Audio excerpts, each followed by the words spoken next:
Queridos, vamos abrir a palavra do Senhor em Filipenses, capítulo 3, agora no verso 19, até o verso 21, e nós iniciamos, no domingo retrasado, essa parte de Filipenses, começando pelo verso 17, paramos aí no verso 18, agora vamos dar continuidade, fechando aí esse trecho, da exortação de Paulo com relação àqueles que são inimigos, do Evangelho. Diz assim a palavra do Senhor: Irmãos, sede imitadores meus e observai os que andam segundo o modelo que tendes em nós. Pois muitos andam entre nós, os quais repetidas vezes eu vos dizia, e agora vos digo até chorando, que são inimigos da cruz de Cristo. O destino deles é a perdição, o Deus deles é o ventre, a glória deles está na sua infâmia, visto que só se preocupam com as coisas terrenas. Pois a nossa pátria está nos céus, de onde também aguardamos o Salvador, o Senhor Jesus Cristo, o qual transformará o nosso corpo de humilhação para ser igual ao corpo da sua glória, segundo a eficácia do poder que ele tem de até subordinar-se em todas as coisas. Portanto, meus irmãos, amados e muito saudosos, minha alegria e coroa, sim, amados, permanecei deste modo firmes no Senhor. Vamos orar mais uma vez, pedindo ao Senhor que esteja nos dirigindo a sua palavra. Senhor, queremos pedir ao Senhor Deus a tua misericórdia, Pai, em nossas vidas. Depois de, Senhor Deus, nos abastecermos da tua palavra, Senhor Deus, louvando, lendo, Senhor, orando também ao Senhor. Agora pedimos que o Senhor, ó Pai, nos dê o entendimento correto, Senhor Deus, abrindo o nosso coração e com a tua palavra nos ensinando, nos moldando a imagem de Cristo em nós. É o que nós pedimos em nome de Jesus. Amém. Nós vimos o apóstolo Paulo no capítulo 3 fazendo algumas exortações contra os falsos mestres, e nesse momento ele toca na questão da justificação pelas obras, onde ele fala de tudo aquilo que ele tinha ou de quem ele era, supostamente no meio judaico, e que todas essas coisas ele abandonou por causa de Cristo. E aí ele começa a instruir a igreja com relação a esses que pregavam dessa forma e tentavam desvirtuar o povo de Deus, do caminho do Evangelho. Agora, nesse momento, ele fala de um outro grupo. Provavelmente, alguns comentaristas dizem que o apóstolo Paulo continua falando desses judaizantes. Mas outros comentaristas, e eu acho que caberia mais aqui também, que seria mais apropriado, é que ele fala de um outro grupo, um grupo distinto, de pregadores, de homens que provavelmente não eram daquela congregação, mas que de uma certa forma poderiam influenciar, e que os crentes ali de Filipos deveriam fugir dele. E aí Paulo coloca o seu exemplo, contrapondo-se ao exemplo desses homens que eram inimigos da cruz. E o exemplo de Paulo era ser um seguidor de Cristo, um imitador de Cristo. Então nós vemos lá no verso 18, Paulo dizendo que esses homens andavam entre eles, e que esses, diz ele com toda a dor, como ele fala aqui chorando, são inimigos da cruz, são inimigos de Cristo. E agora no verso 19, Paulo vai apresentar o fim desses homens. Ele vai mostrar o fim daqueles que se assemelham a eles ou que têm o mesmo comportamento. Por isso que ele incita ali os crentes filipenses a não seguirem o exemplo, a não levarem em consideração a vida, a pregação e a vida daqueles homens. E aí no verso 19, dando continuidade, Ele diz assim: o destino deles é a perdição, o Deus deles é o ventre, e a glória deles está na sua infâmia, visto que só se preocupam com as coisas terrenas. E Paulo aqui, ele vai iniciar esse verso com o destino desses homens, né? Um destino que esses homens têm decretado, porque Deus ordenou que o fim deles seria conforme as suas obras. E a gente vê isso constantemente na Escritura, lá em Mateus capítulo 16, verso 27, diz que o Filho do Homem há de vir na glória de seu Pai com seus anjos, e então retribuirá a cada um conforme as suas obras. Lá em 2 Coríntios capítulo 11, verso 14 e 15, quando o apóstolo Paulo fala daqueles que são ministros de Satanás, que se transformam em anjo de luz, e aí ele diz que o fim deles será conforme as suas obras. Então ele inicia dizendo que esses inimigos da cruz, o destino deles é a destruição, é a perdição, por causa da sua prática de vida, por causa das suas obras, da maneira como eles vivem. E em seguida nós vamos perceber que ele vai apresentar o caráter daqueles que são inimigos da cruz. E ele vai apresentar esse caráter seguindo uma descrição. E que descrição é essa? Que o Deus deles é o ventre, a glória deles está na sua infâmia, e que eles se preocupam somente com coisas terrenas. E é interessante porque o que nós estamos vendo aqui, Paulo está dizendo que o destino deles é a perdição. E é muito interessante porque foi o que nós falamos hoje de manhã. Do salário do pecado é a morte. Este é o fruto, este é o fim de pessoas que vivem dessa forma. Esse é o fruto de vidas ímpias. Lá em Romanos capítulo 6, verso 21, o apóstolo Paulo fala da vergonha que é a maneira como aqueles crentes de Roma viviam anteriormente. Ele diz assim: naquele tempo, que resultado colhestes? Somente as coisas que agora vos envergonhais, porque o fim delas é a morte. Mostrando que o final dessas coisas, que o final de uma vida, ou seja, o destino de uma vida, aqueles que vivem dessa forma, que são inimigos da cruz, que o Deus é do seu próprio ventre, que a sua glória está no seu próprio pecado, e que eles se preocupam somente com coisas terrenas, o fim deles é a morte. Porque o salário do pecado é a morte. Esse é o salário conquistado por uma vida de pecado. Como diz Romanos capítulo 6, verso 23, porque o salário do pecado é a morte, mas o dom gratuito de Deus é a vida eterna em Cristo Jesus, nosso Senhor. E nós até falamos que o destino desses homens é a perdição e a completa destruição. Nós citamos isso, por exemplo, em nossas pregações de manhã, quando falamos sobre Provérbios, e isso não significa que eles vão deixar de existir, mas que eles terão uma punição eterna, e essa punição representa a sua própria perdição. Esse é o destino deles. Esse é o destino de todos aqueles que são inimigos da cruz de Cristo.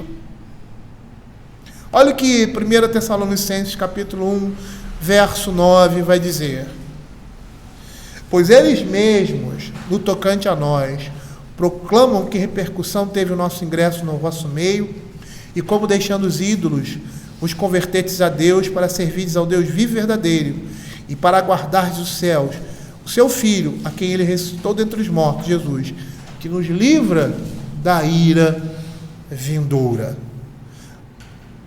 É isso que está reservado para esses. Por isso que o apóstolo Paulo diz para não segui-los, para não imitá-los, para não se deixar levar pela sua doutrina e pelo seu engano, porque o fim deles é a destruição. E nós vamos perceber que é muito interessante que nós temos traçado aqui nessas palavras do apóstolo Paulo, nessa descrição, desse destino que se perde, da perdição desses homens, dos inimigos da cruz, Nós temos traçados hoje no nosso dia a dia um tipo de religião que representa isso aqui, que ela é mundana, que ela alimenta o nosso ventre, os nossos desejos, e que nos faz nos gloriar no nosso próprio pecado. Lá em Apocalipse capítulo 22, verso 14 e 15, mostra também isso que Paulo está dizendo aqui, que o destino desses homens, que são inimigos da cruz, é a perdição.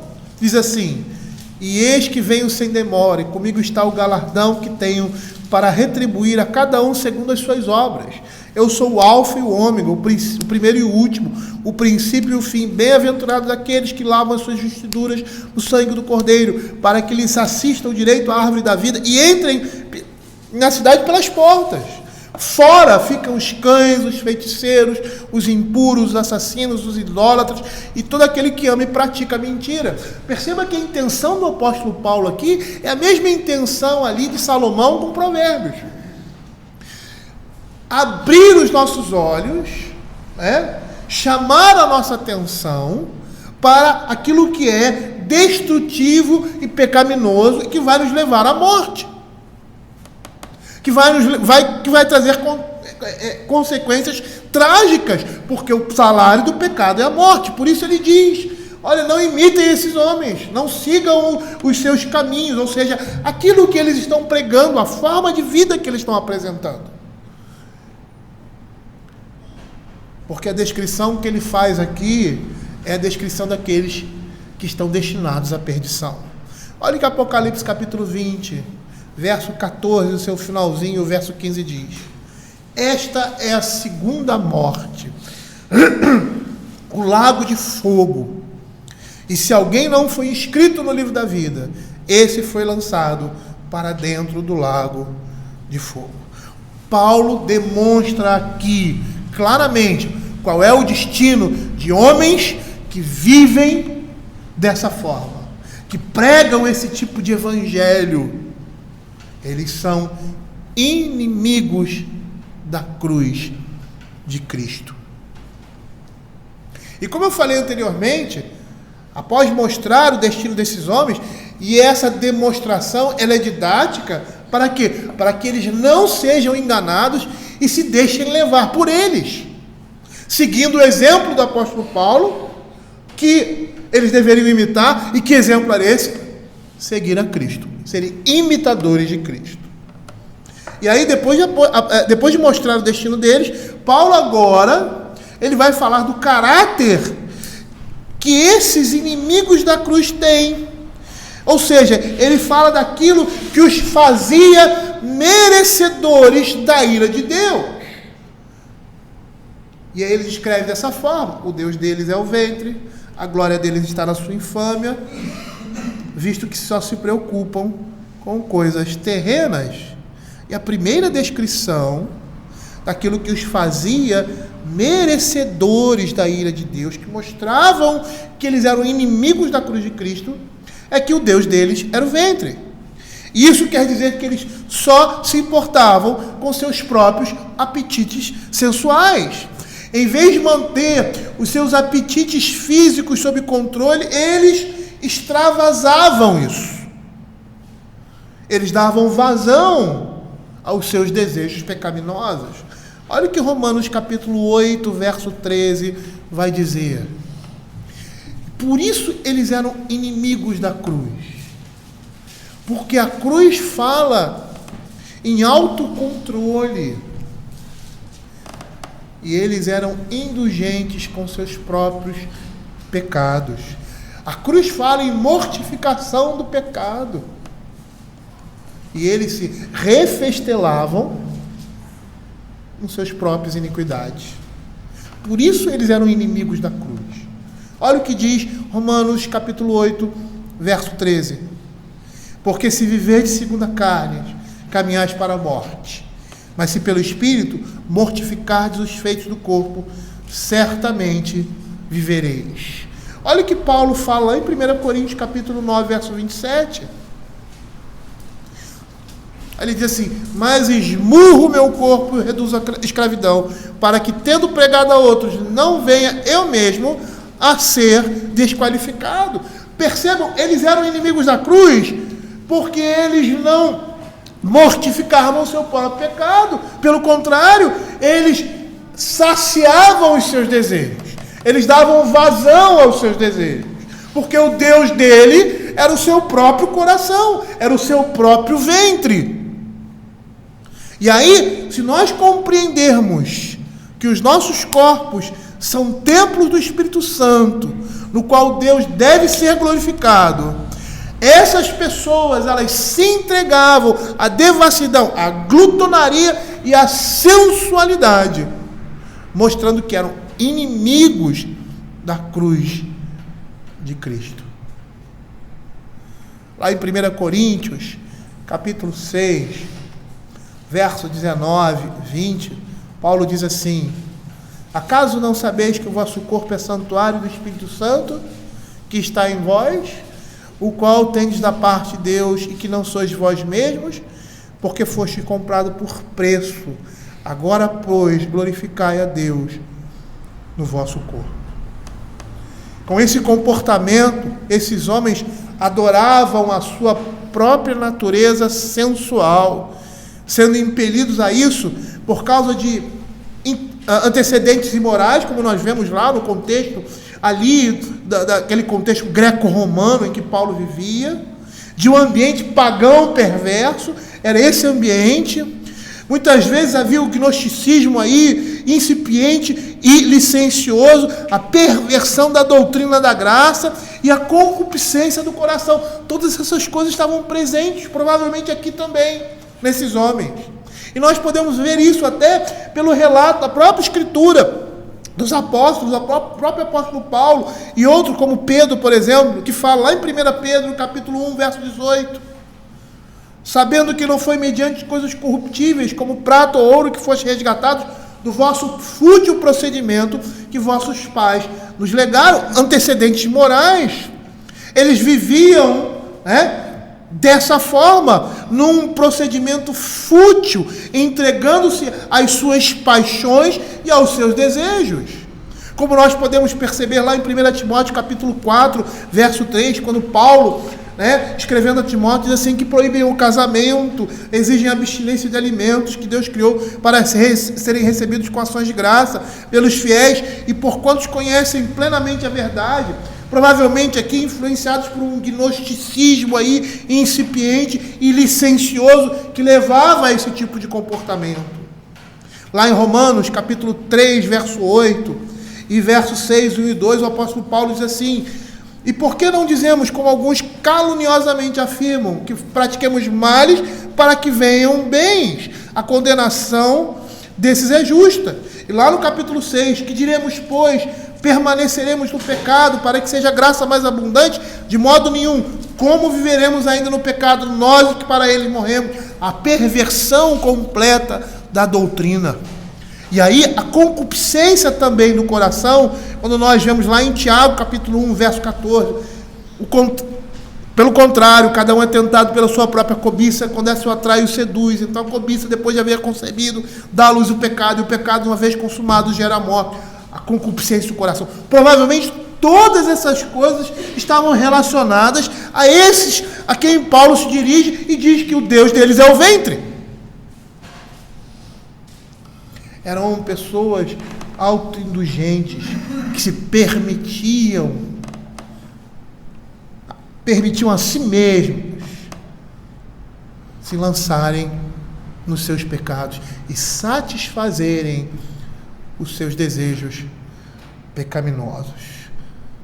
É essa a descrição que o apóstolo Paulo faz deles. O Deus deles é o ventre. Matthew Henry faz o seguinte comentário sobre isso. Ele diz assim: eles só se importavam com seus apetites sensuais. É um ídolo abominável, um escândalo para qualquer pessoa, especialmente para os cristãos, sacrificar o favor de Deus, a paz da nossa consciência e a sua felicidade eterna. Glutões e beberrões fazem do ventre o seu Deus e buscam de todas as formas agradar e cuidar dele. A mesma atenção que pessoas boas dão a Deus, os sensualistas dão aos seus apetites. A respeito dele, o apóstolo diz: eles não servem a nosso Senhor Jesus Cristo, mas ao seu ventre. citando Romanos capítulo 16, verso 18. Henry Eyre, com essa expressão, o Deus deles é o ventre, ele diz o seguinte: com isto, o apóstolo quer dizer que eles não pregam a Cristo de maneira sincera e pura por amor a Cristo, mas que em sua pregação de Cristo estão interessados principalmente em seu próprio proveito, em seu prazer, em seu conforto. Podem muito bem ser chamados de seu Deus, já que o Deus de cada pessoa é aquilo que ela ama mais. Essa parte do argumento do apóstolo Paulo já seria suficiente para fazer com que os filipenses não seguissem essas pessoas e imitaram o apóstolo Paulo em imitar a Cristo, tendo ele mesmo como exemplo. E nesse caso nós vemos um outro sinal que aponta esses falsos mestres, porque se o Deus deles é o ventre, isso significa que eles se preocupam mais em servir ao seu próprio ventre, ao seu próprio eu, do que ao Senhor Jesus. E por isso eles são falsos mestres e não devem ser seguidos. Por isso ele diz, o Deus deles é o ventre, e a glória, ou seja, consequentemente, a glória deles está em satisfazer esse ventre, ou seja, está no seu próprio pecado. A glória deles está na sua infâmia, pois eles depositam o seu orgulho naquilo em que eles deveriam se envergonhar. Eles não somente pecavam, mas eles se vangloriavam com as coisas que deveriam trazer vergonha. Matthew Henry diz que o pecado é a vergonha do pecador, especialmente quando se gloria nele. E na minha mente não veio nada que pudesse me trazer à memória um exemplo que seria semelhante a esse que o apóstolo Paulo mostra aqui.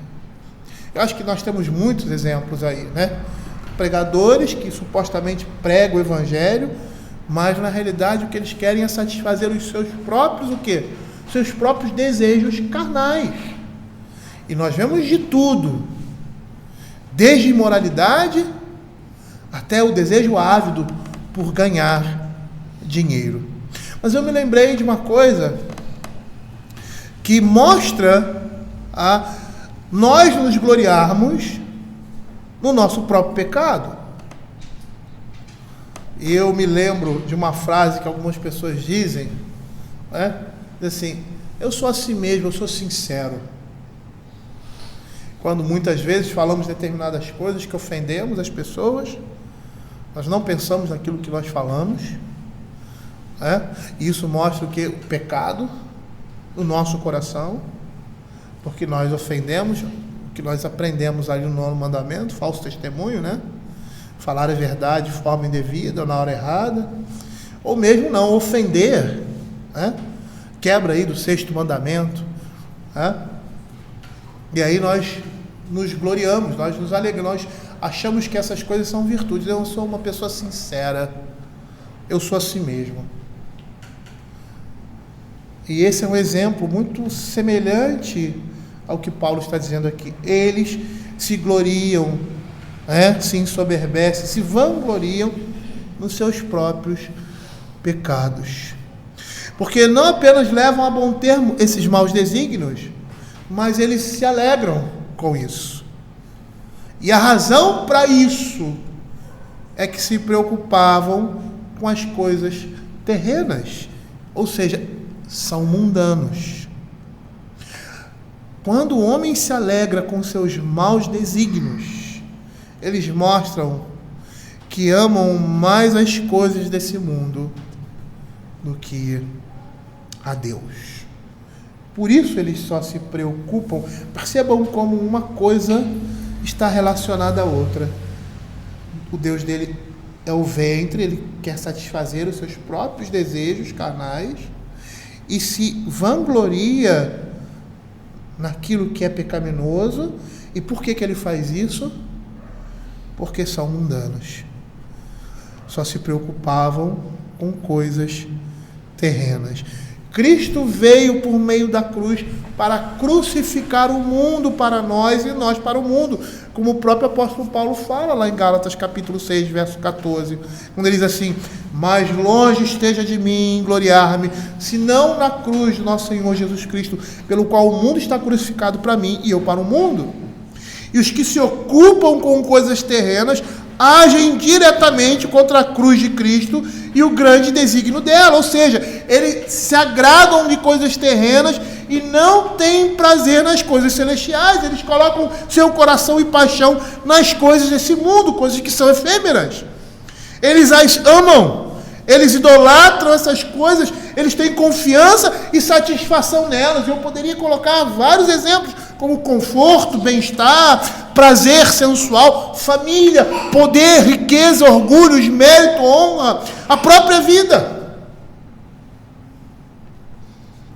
E eles agem assim porque são mundanos, porque os seus corações estão nesse mundo. 1 João capítulo 2,15 nos dá uma ideia do que seja isso. Esse amor ao mundo, ou seja, a preocupação com coisas terrenas. Olha o que ele diz: não ameis o mundo, nem as coisas que há no mundo. Se alguém amar o mundo, o amor do Pai não está nele.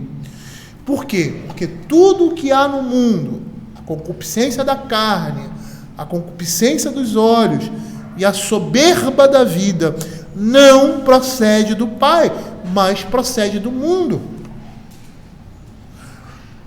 Isso representa o amor ao mundo.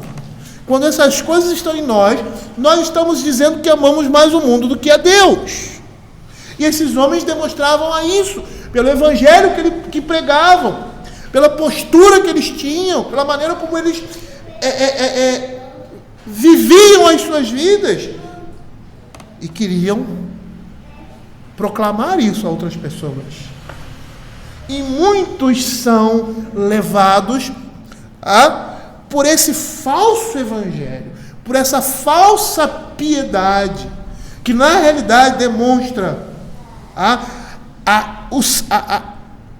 o saciar dos desejos pecaminosos do coração do homem e deles se vangloriarem naquilo que eles fazem, e eles fazem isso por quê? Porque são mundanos. Quando ele fala em amor aqui em 1 João capítulo 2,15, ele tem aquele amor que cria vínculos, comunhão íntima, devoção leal, não ameis ao mundo. É esse sentimento que está em jogo aqui. E um exemplo que a própria Escritura nos dá é o amor às coisas materiais, que nos leva a ter vínculos, a uma comunhão íntima, a uma devoção leal, ao ponto de colocarmos nosso coração naquilo.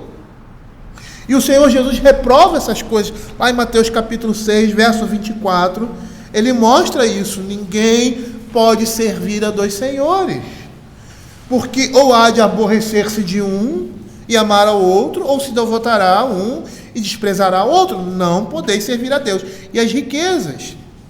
E isso, que nós vemos aqui em Mateus capítulo 6, verso 24, é demonstrado por uma ansiedade. Essa idolatria, essa servidão, essa devoção é demonstrado por uma ansiedade inquietante que faz o homem achar que aquilo é tudo na vida dele, e ele lança sua confiança nela e não confiando em Deus.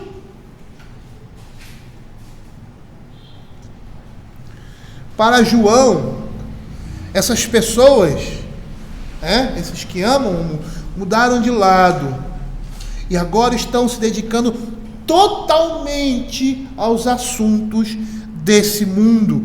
Por isso ele diz para deixarem o mundo, deixarem de amar o mundo, desistirem de buscar os interesses desse mundo. E ele aqui, quando fala disso, João, ele não está falando de um incidente, mas de um estilo de vida.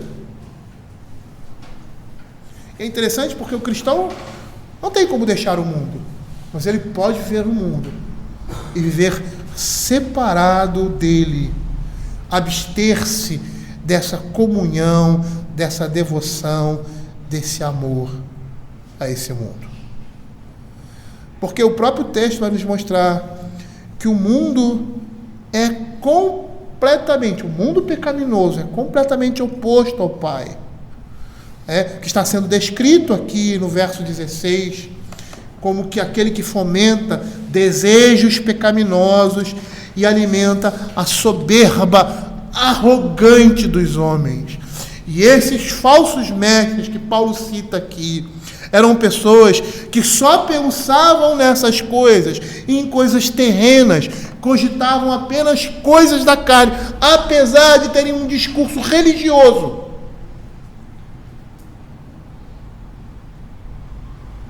E é isso que nós temos visto aí, né?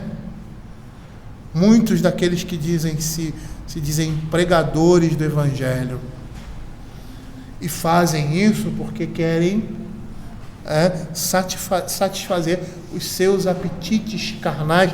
Dentre muitos, o que mais se ressalta é o conforto e o bem-estar que pode ser proporcionado àquilo que você pode ganhar financeiramente com o Evangelho.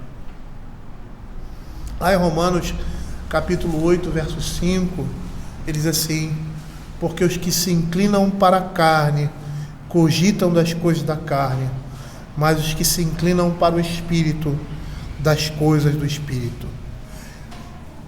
Todo desejo carnal representa inimizade contra Deus. O próprio apóstolo Paulo vai dizer isso em Romanos capítulo 8, verso 7. Por isso o pendor da carne é inimizade contra Deus, pois não está sujeito à lei de Deus, nem pode estar. E esse pendor ele pode ser disfarçado de uma religiosidade, de uma falsa religiosidade. E nem por isso vai deixar de ser o quê? Inimizade contra Deus. Por isso esses eram inimigos da cruz. Em outra passagem nós vamos perceber que Paulo nos mostra que era nessas coisas terrenas que tais pessoas colocavam o seu coração. Ou seja, imoralidade, impureza, paixões desordenadas, maus desejos, avareza, mau temperamento, ira, malícia, blasfêmia e conversação torpe. Abra Colossenses capítulo 3, versos 2, 5 e 8. Olha o que a palavra de Deus diz: pensai nas coisas lá do alto, não nas que são daqui da terra. Fazei, pois, morrer a vossa natureza terrena, prostituição, impureza, paixão lasciva, desejo maligno e avareza, que é a idolatria. Agora, porém, despojai-vos igualmente de tudo isso: ira, indignação, maldade, maledicência, linguagem obscena do vosso falar. E Paulo vai concluir aqui no verso 20, quando ele diz assim: pois a nossa pátria está nos céus, de onde também aguardamos o Salvador, o Senhor Jesus Cristo. Paulo conclui que tal conduta que é citada aqui é indigna dos cidadãos dos céus, dos cidadãos do reino de Deus. Ele diz assim: pois a nossa pátria está nos céus. Isso é incompatível com nós que fazemos parte do reino de Deus, do reino dos céus, e é de lá que o Senhor Jesus vai voltar. É de lá que o Senhor Jesus vai buscar aqueles que são seus. E essa esperança de regresso tem um poder de santificação. E é essa ideia aqui do apóstolo Paulo, incitá-los, por isso que ele vai falar no final, a permanecer firme por todos por tudo aquilo que nós vamos receber e que está preparado para nós, como demonstrado aqui. Quando ele diz: o qual transformará o nosso corpo de humilhação para ser igual ao corpo da glória, segundo a eficácia e o poder que ele tem de subordinar a si todas as coisas. Naquele dia que o Senhor Jesus Cristo voltar, nós seremos transformados. Os nossos corpos serão transformados. Os nossos corpos serão transformados em corpos incorruptíveis. E por quê? Porque nesse mundo nós não demos vazão aos nossos desejos. Nós não nos gloriamos com os nossos próprios pecados e não vivemos uma vida mundana, com um coração em coisas terrenas, mas o nosso coração está o quê? Na pátria celestial. E naquele dia que o Senhor Jesus Cristo voltar, Ele vai nos transformar. Abra 1 Tessalonicenses, capítulo 4, verso 13 e 18. 13 a 18, olha o que ele diz. É isso que Paulo está dizendo aqui. Não queremos, irmãos, que sejais ignorantes com respeito aos que dormem, para não vos entristecerdes como os demais que não têm esperança. Apesar de Paulo estar tratando de um problema específico aqui, da igreja de Tessalonicenses, que não entendia, estava preocupado, o que vai acontecer com os mortos quando o Senhor Jesus voltar? O que ele está falando aqui, na realidade, é essa esperança e essa certeza que no verso 21 a palavra de Deus diz que nos aguarda. Pois se cremos que Jesus morreu e ressuscitou, assim também Deus, mediante Jesus, trará em sua companhia os que dormem. Perceba que lá em Filipenses diz: pois a nossa pátria está no céu, de onde também aguardamos o Salvador e Senhor Jesus Cristo. Ora, ainda vos declaramos por palavra do Senhor, isto é, nós os vivos, os que ficarmos até a vinda do Senhor, de modo algum precederemos os que dormem. Porquanto o Senhor, dada a sua palavra de ordem, ouvida a voz do arcanjo e ressoada a trombeta de Deus, descerá dos céus, e os mortos em Cristo ressuscitarão primeiro. Depois nós os vivos, os que ficarmos, seremos arrebatados juntamente com eles entre as nuvens para o encontro do Senhor Jesus nos ares, e assim estaremos para sempre com o Senhor. E é esse encontro que Paulo está dizendo, que é essa transformação dos nossos corpos. Nós subimos, quando o Senhor vier buscar a sua igreja, aqueles que morreram antes de nós virá com eles, mas aqueles que estiverem vivos irão ser arrebatados nesse momento, elevados às alturas, seus corpos serão transformados, como o corpo de Cristo foi transformado em sua ressurreição. E essa é a nossa esperança. Abra 1 Coríntios capítulo 15. 1 Coríntios capítulo 15.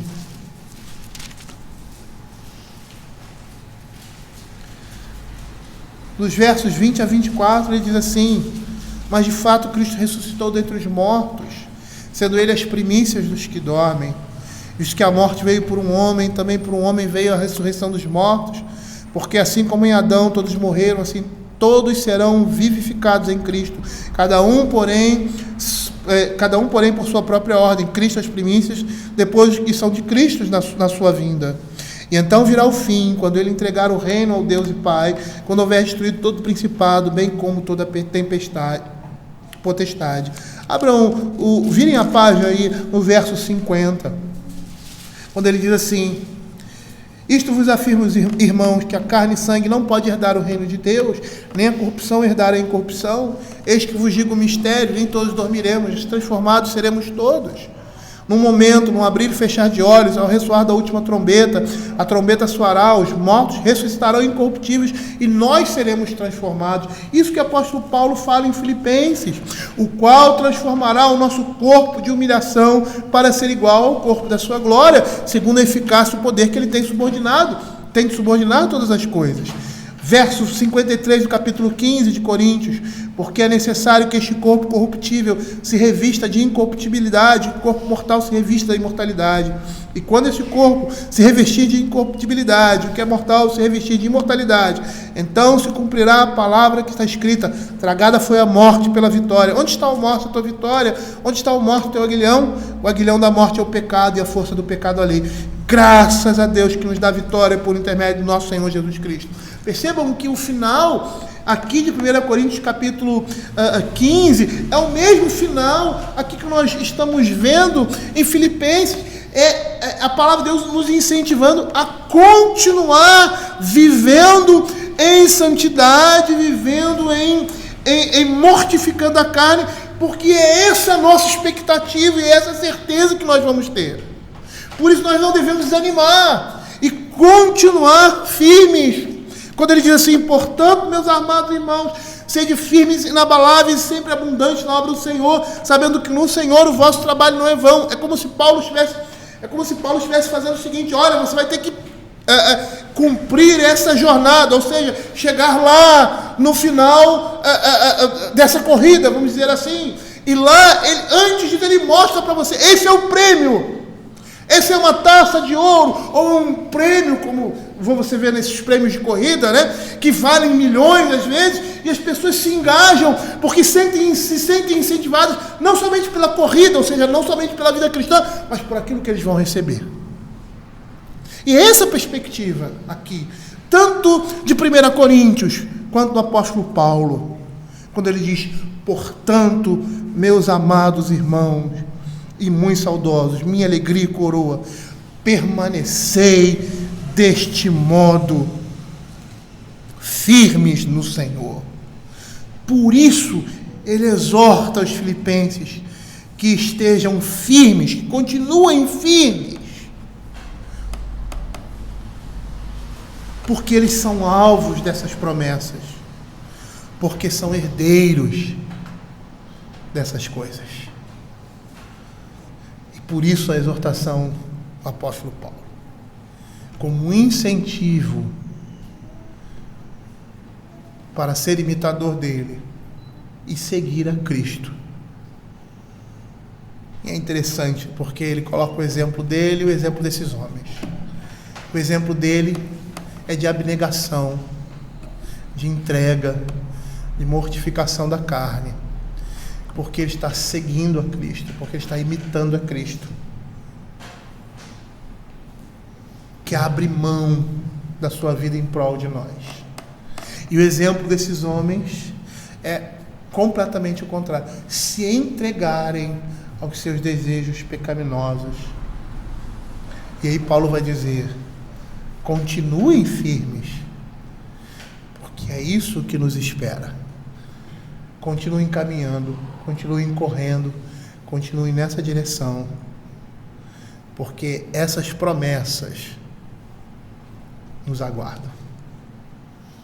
E é dessa forma que Paulo incita os crentes ali de Filipos a continuarem prosseguindo, como ele diz lá no verso 12, para o alvo da sua soberana vocação, para eles conquistarem aquilo que foi conquistado por eles, para eles, melhor dizendo, em Cristo Jesus. Essas coisas devem soar para nós como incentivo. E é dessa forma que nós precisamos ver. Muitas vezes na nossa vida secular nós nos privamos de muitas coisas porque queremos alcançar uma coisa maior. Às vezes precisamos cortar os nossos gastos. Por quê? Porque no final do ano eu quero viajar, porque no final do ano eu quero comprar um carro, porque eu tenho essa e essa perspectiva. E aí você começa a se programar e abrir mão de determinadas coisas que você fazia. Mas com que perspectiva? A perspectiva de que você vai gozar daquelas coisas lá no final. Por isso você está abrindo mão dessas coisas. O exemplo é semelhante. Nós estamos abrindo mão de satisfazer os nossos desejos, de nos entregar às nossas paixões, lógico, porque nós amamos ao Senhor, lógico, porque nós fomos transformados por Ele, mas porque nós estamos aguardando o prêmio da nossa soberana vocação, e ansiamos por isso, ansiamos por um momento em que os nossos corpos serão transformados, e não teremos mais que lutar contra o pecado, não teremos mais a necessidade que temos de lutar, e às vezes derramar até sangue,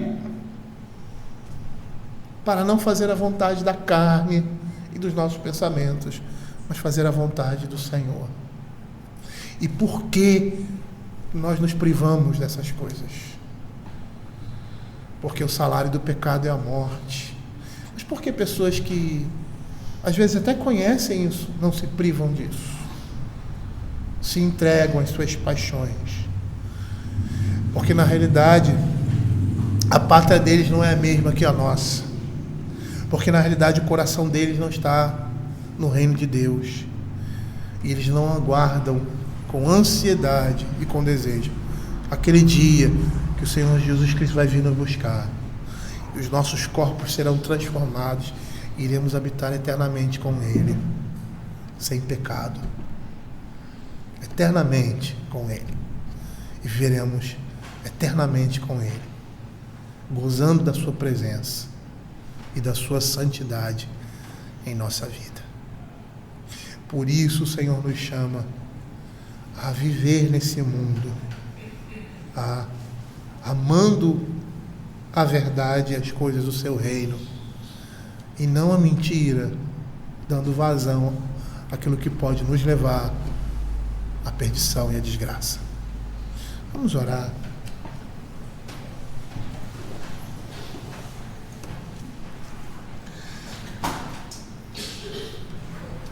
Senhor Deus Pai Todo-Poderoso, nós vemos, ó Pai, o Teu amor e a Tua graça na vida do Teu povo, Senhor Deus, mostrando para nós, ó Senhor Deus, o nosso estado em Cristo Jesus, a nossa nova criatura, como somos novas criaturas, e aquilo que esperamos, que ansiamos e que aguardamos com tanta ansiedade, Pai, com tanto desejo. É o momento, Senhor Deus, em que nós vamos nos livrar completamente dessa habitação mortal e vamos nos revestir, Pai, de santidade, Senhor Deus, eterna, Pai. Corpos incorruptíveis, onde o pecado não mais vai habitar. Como nós ansiamos, ó Pai, essas coisas. E de ter, Senhor Deus, toda a liberdade na comunhão e na presença de Deus, face a face daquele que é Senhor, estando face a face daquele que é Senhor nas nossas vidas, ó Pai. Como era, Senhor Deus, no Éden, Senhor, e muito mais, e muito melhor. Senhor Deus, nos guarda, Pai, e nos faz amar essa expectativa e esperá-la e aguardá-la com ansiedade, clamando: Maranata, vem, Senhor Jesus. Fica com o Teu povo, Senhor Deus. Fica com a Tua igreja, com a nossa igreja, com as famílias dessa igreja, Senhor Deus. Lembrando mais uma vez a Sanira, do Marcos, o Pai da Mera Elice, do que eles estão vivenciando agora, Pai. Que o Senhor possa sustentá-los, ó Senhor Deus, e que todas essas coisas possam redundar, ó Pai, na glória ao Teu nome. É o que nós pedimos, em nome de Jesus. Amém.